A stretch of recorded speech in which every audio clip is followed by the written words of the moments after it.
On a quiet Wednesday afternoon, chaos ripped through the peaceful neighborhood of Cedar Lane. 70-year-old Harold Jennings, a retired Army Special Forces Master Sergeant, was beneath his neighbor's truck, fixing an oil leak, when the sound of screeching tires shattered the calm. Without warning, black SWAT vans swarmed the street, shouting commands and brandishing rifles. As Harold was forced face down on the pavement, zip-tied with rough hands, his wife, Margaret, 66, arrived home from the grocery store. Confused and terrified, she struggled to raise her hands as demanded, her arthritis making it slow and painful. An officer, mistaking hesitation for defiance, fired his taser. Margaret crumpled to the ground, eggs and milk scattering across the driveway. Harold didn't panic. Decades of elite training kicked in. Calmly, deliberately, he stood once unrestrained and locked eyes with the SWAT commander. "Call General Reece, right now," he said, 5 words that silenced the entire squad. What followed was a seismic shift. They had raided the wrong house. The name Harold spoke wasn't just a bluff. It triggered encrypted calls, confirmed his black clearance credentials, and brought unmarked helicopters within minutes. By the time General Reece landed, careers were already crumbling. Margaret was rushed to a cardiac hospital, and the officer who had pulled the trigger, facing federal investigation. Because sometimes, true power doesn't come from a weapon, but from quiet authority earned over a lifetime. In the quiet suburb of Cedar Lane, Harold and Margaret Jennings had spent over 4 decades building a life defined by simplicity, service, and devotion. Harold, 70, a retired Army Special Forces Master Sergeant, had traded war zones and classified operations for oil changes and mentoring high school teens in auto repair. Margaret, his wife of 43 years, was his anchor, gentle, strong, and the keeper of a home that smelled like fresh bread and old books. That Wednesday began like any other. Harold was under his neighbor's pickup truck, doing a favor, grease-staining his hands. Margaret had just returned from the store, her arms full of groceries, the paper bags nearly slipping from her arthritic hands. Then, chaos erupted. Without warning, SWAT vans screeched onto the street, armed officers shouting commands, rifles raised. It was as if a war had come crashing into their peaceful corner of the world. "Down, on your face," one officer barked. Harold complied, the gravel biting into his cheek as zip ties bound his wrists. He tried to explain. There must be a mistake. But no one listened. Moments later, Margaret's blue sedan pulled into the driveway. She stepped out, startled at the sight of her husband restrained on the pavement. Officers turned their weapons toward her. "Ma'am, drop the bags. Hands where we can see them." Margaret hesitated, confused and frightened. Her hands trembled from arthritis and fear. "Please, I don't understand," she said softly. But the young officer didn't wait. "Non-compliant subject," he yelled and fired his taser. Harold watched in horror as his wife's body convulsed, collapsing on the driveway. Groceries exploded, milk pooling on the pavement, apples rolling into the street. The man who had once kept calm under enemy fire now felt a storm rising inside. But decades of training held him steady. When the restraints were finally removed, Harold stood slowly, every inch of him radiating silent authority. He walked directly to the SWAT commander, looked him dead in the eye, and said 5 words. "Call General Reece right now." The name hit the commander like a cold wind. General James Reece, chairman of the Joint Special Operations Command, wasn't just a name you threw around. And the quiet force with which Harold spoke made it clear. This was no bluff. While officers scrambled to verify, one searched Harold's jacket and found a worn ID, with a barely visible symbol. The black ink, known only to those at the highest levels of classified command. Everything changed. Helicopters arrived. General Reece himself stepped out and embraced Harold like an old brother in arms. Margaret was airlifted to a top cardiac hospital. The SWAT team had stormed the wrong home. The real suspect? Apprehended across town. The officer who tased Margaret? Removed from duty pending federal investigation. In the following days, the Jennings driveway was cleaned, but the trauma lingered. Harold didn't speak at press conferences. He didn't demand headlines. He just held his wife's hand and went back to fixing lawnmowers. Because sometimes, true strength is quiet. It doesn't roar. It whispers 5 words, and the world listens. It was a typical Thursday afternoon in Maple Ridge, the kind of quiet neighborhood where front porches carried the sound of wind chimes and the smell of fresh-cut grass. 70-year-old Walter Walt Granger was under his neighbor's Buick, fixing a leak, grease smudged on his sleeves, his knees resting on cardboard. Just across the street, his wife Nancy, 66, was pulling into the driveway with groceries balanced in both arms. Neither of them had the slightest clue that a major mistake was about to descend on their peaceful street like a thunderclap. Without warning, 3 black armored SWAT vehicles roared around the corner. Tactical units spilled out in full gear, helmets, rifles, body armor, shouting orders, pointing weapons, and swarming the Granger's front yard. "Police! Everyone down! Search warrant!" Walt barely had time to slide out from under the car. A voice barked at him to get face down on the pavement. "This is a mistake," he tried to say, but the muzzle of a rifle silenced him. His wrists were zip-tied behind his back, his cheek pressed to the rough concrete. That's when Nancy, just returning from the market, stepped out of the car. Confused and frightened, she froze at the sight of her husband restrained and surrounded by armed men. "Ma'am, drop the bags, hands in the air." Nancy, suffering from arthritis, struggled to comply fast enough. Her hands trembled, eggs and produce rattling in the bags.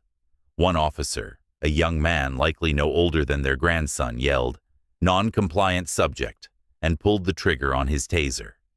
Nancy crumpled instantly, the bags spilling to the ground, eggs broken, milk spreading across the driveway like a spilled memory.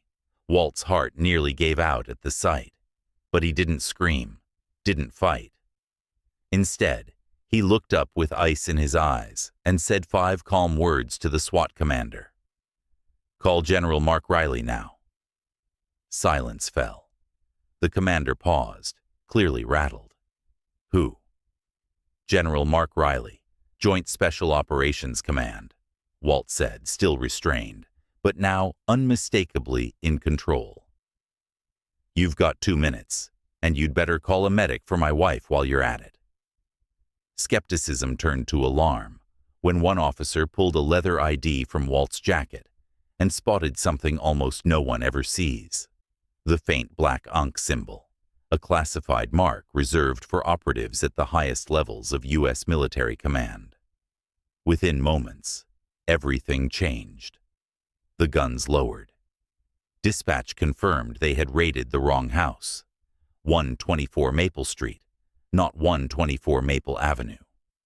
The real suspect had already been arrested across town, and the man they had just zip-tied and humiliated, a retired Special Forces sergeant with clearance that made half the officers in that squad expendable by comparison.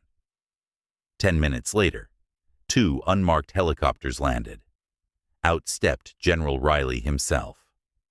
"Walt," he said, gripping his old friend's shoulder, "I came the second I got the call." Nancy was medevaced to a top-tier cardiac hospital. The young officer who tasered her, suspended. The SWAT captain, reassigned. The entire department, under federal review.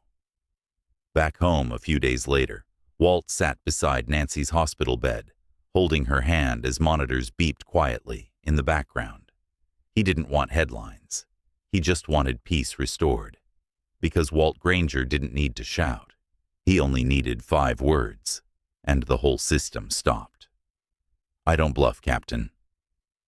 It was supposed to be just another quiet day in Ashwood Heights.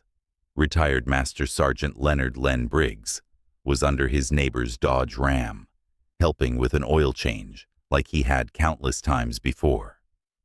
At 69, Len's joints ached a little more, but he was still sharp, both in wit and in instinct. What he didn't know was that in just minutes, decades of military training would snap back into place. Len's wife, Margaret, had just returned from the grocery store. She stepped out of her dusty sedan with a smile and 2 full bags in her arms. That smile quickly faded. The whine of tires cut through the suburban stillness. 3 black tactical vans screeched around the corner and boxed in their driveway. Men in tactical gear jumped out, full SWAT formation, rifles drawn and shouting commands. "Police! Down! On the ground!" Before Len could even stand, he was shoved onto the concrete, zip ties cinched behind his back. His face scraped the pavement. "This has to be a mistake," he muttered. But the SWAT team wasn't listening. Their radios crackled with urgency. "Target house located. Vehicle match confirmed." That's when Margaret appeared, stepping onto the porch with her groceries. A young officer turned, yelling, "Drop the bags! Hands where I can see them!" She froze. "What's going on?" she asked, trembling. But her arthritis made her slower than they liked. The officer panicked. Non-compliant. And with a quick trigger pull, he fired his taser. The sound still haunted Len. The crackle. Margaret's scream. The bags bursting. Apples rolling, milk splashing, eggs crushed under black boots, and Margaret crumpled on the ground, shaking. Something inside Len snapped, but not in anger. In focus. "Let me up," he said. His voice wasn't loud, but it cut through the noise like a blade.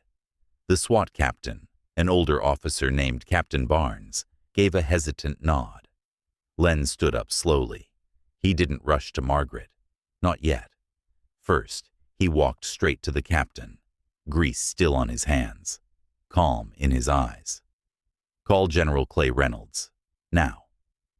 Barnes blinked. "Excuse me?" "You heard me. General Reynolds, Special Operations Command.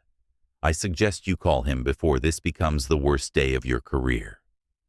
There was laughter from a younger officer. "Yeah, right, Grandpa." Len didn't even flinch. "This is 414 Ashwood Drive. You were looking for 414 Ashwood Avenue, other side of the county. Common dispatcher error." Captain Barnes hesitated. "That's classified information. Who exactly are you?" "Check my wallet. Left inside pocket." An officer retrieved it. Inside wasn't just an ID, but a military-grade clearance card with a barely visible black insignia in the corner. Barnes went pale. "Code black?" he whispered. "Yes," Len replied. "Now get a medic for my wife. Or so help me." 7 minutes later, 2 unmarked helicopters landed. Out stepped General Reynolds. He walked straight to Len and clasped his shoulder. "Leonard, are you all right?" "Margaret's been tasered. That rookie over there panicked." Reynolds turned his head, and one look sent the young officer backing away, white as a ghost. The SWAT team stood frozen. They had no idea who they had zip-tied or what level of mistake had just been made. Reynolds ensured Margaret was flown to a cardiac hospital with full priority. Captain Barnes was relieved of duty. The officer who fired the taser, suspended pending investigation, and the entire SWAT unit was placed under review. Len didn't gloat. He didn't rant. He just sat beside Margaret's bed at the hospital, holding her hand. He hadn't wanted this. But when it came down to protecting the woman he'd loved for 45 years, 5 words had been all he needed. Call General Clay Reynolds now. Because real authority doesn't bark. It simply knows who to call. Sir, I don't bluff, not when it's my wife. It was just after 2 p.m. on a quiet Wednesday, when the silence of Cedar Creek Lane shattered. Retired Army Master Sergeant Harold Hal Bishop was under the hood of a neighbor's pickup, helping change out a fan belt, grease on his hands, and his mind occupied with nothing more than the smell of motor oil and classic rock playing on his garage radio. His wife, Susan, had just come home from the store. 66 years old, kind to everyone, her arms full of groceries. She barely had time to process the chaos unfolding around her. The SWAT team came in like a thunderclap. Black vans screeching into the driveway, shouting commands, rifles drawn. Search warrant, everyone on the ground. Hal was on the ground in seconds, not out of fear, but instinct. Compliance first, questions later. His wrists were zip-tied, face down on his own driveway. Surrounded by boots and barking orders, the 68-year-old tried to reason with them. You've got the wrong house. But they weren't listening. Susan pulled up moments later. She stepped out of their Ford Taurus with paper bags in both arms and confusion written across her face. Harold? She called out. 3 rifles pivoted. Ma'am, hands where we can see them. She tried to comply, but her hands were shaking, and her arthritis made it hard to move fast. One of the younger officers, keyed up and inexperienced, didn't wait. Non-compliant, he shouted, and fired his taser. Susan hit the pavement with a sickening thud. Milk splashed, fruit rolled, and Hal's entire world stopped. He didn't yell. He didn't panic. He simply stood up. Somehow his bonds were cut. Maybe it was the tone in his voice. Maybe it was the way he carried himself. Either way, he walked straight to the SWAT team leader, Captain Logan, a man half his age but smart enough to recognize authority when it stood in front of him. Hal looked him square in the eye. Call General Reynolds, right now. The rifles lowered, eyes shifted. Logan blinked. General? Reynolds? Clay Reynolds, Special Operations Command. I suggest you make that call before this turns into a national security incident. And get my wife a medic. She has a pacemaker. Logan hesitated. Another officer retrieved Hal's ID from his jacket pocket. It wasn't just a military ID. It had a symbol. Small, embossed, and almost invisible. But it was there.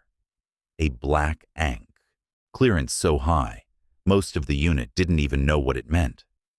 7 minutes later, 2 black helicopters touched down at the end of the street. Out stepped General Clay Reynolds himself, storm-faced and furious. He didn't shake hands. He walked past the trembling officers and straight to Hal. Sergeant Bishop, he said, his voice low, are you and Susan okay? She took a taser to the chest, Clay. Reynolds turned to Captain Logan. You just made the biggest mistake of your career. The entire SWAT unit was immediately suspended. The young officer who pulled the trigger was placed under investigation. Susan was airlifted to a hospital with the best cardiac care in the state. Hal stayed by her side the entire night. Later, Reynolds visited them personally, not as a general, but as an old friend. Anything you need, he said. We'll handle it. Hal didn't want praise. He didn't want attention. All he had wanted was for someone to listen, before it was too late. And all it had taken were 5 quiet words to bring an entire system to a halt. Call General Reynolds. Right now. Sometimes all it takes is a quiet voice and a phone call to the right man. At 9:47 on a chilly Tuesday morning, 78-year-old Harold Hal Walker sat on a vinyl bench inside the corner branch of Liberty State Bank. His wife, Ruth, needed her medication that afternoon, a new prescription after her latest hospital visit. It wasn't cheap, and their Medicare coverage had limits. But like clockwork, Hal's military pension landed on the first Tuesday of every month. And today, he was there to withdraw $400 to pay the pharmacy. Only this time, something was off. "I'm sorry, Mr. Walker, but there's a temporary hold on your account due to updated security protocols," said the young teller. Barely 20, sharp haircut, not an ounce of empathy in his voice. Hal looked at him, confused. "Security protocols? This is my pension. It's government issued. I've banked here for over 40 years. The teller just handed him a pamphlet. "Call this number. It'll get resolved in 24 to 48 business hours." "But my wife needs that medicine today," Hal said. "She's not well." "I'm sorry, sir. That's policy." The words hit like ice water. Hal backed away from the counter, his heart sinking. He sat on the bench near the door and stared at the pamphlet. It was filled with fine print and empty promises. He'd heard this kind of tone before, not from soldiers, but from systems that forgot the people they were supposed to serve. Then he remembered a number, one he hadn't dialed in over 15 years. It belonged to James Sterling, now CEO of the bank's parent corporation, a man Hal had worked with on a joint emergency task force, back when Hal served as a logistics officer during his final years in uniform. He found the contact. "Only call if it's truly broken," Sterling had once told him. And this was broken. Hal dialed. One ring. Sterling. Hal straightened. "Sir, it's Hal Walker, from the Eagle Shield exercises. I've got a problem." No small talk, no assistant, just a quiet intake of breath on the other end. "Go ahead." Hal explained everything. The pension, the medication, the teller who wouldn't listen. He didn't ask for anything. He just told the truth. 7 minutes later, the bank's glass doors burst open. In walked James Sterling himself. No entourage, no press. The CEO. Heads turned, employees froze. The young teller turned pale as he recognized the man, whose face hung framed on the lobby wall. Sterling didn't hesitate. He found Hal, shook his hand, and turned to the manager. "This man is a decorated veteran. You froze his pension over a software error. You ignored his urgency, denied him dignity, and denied his wife the help she needs." He looked the teller dead in the eye. "You didn't escalate. You didn't think. And for that, you'll be retrained or replaced." Then turning back to Hal, "Mr. Walker, your funds are released, and for the next year, we're covering your wife's medications, no questions asked." Hal sat speechless. Sterling offered a warm smile, the kind only a fellow veteran can give. "Some doors aren't meant to be closed, especially not on men like you." All it took was one look from a real leader. It was supposed to be a normal day. Just another quiet flight for 78-year-old Sergeant Harold Mac Monroe, a retired Army EOD technician, headed to see his granddaughter graduate in Denver.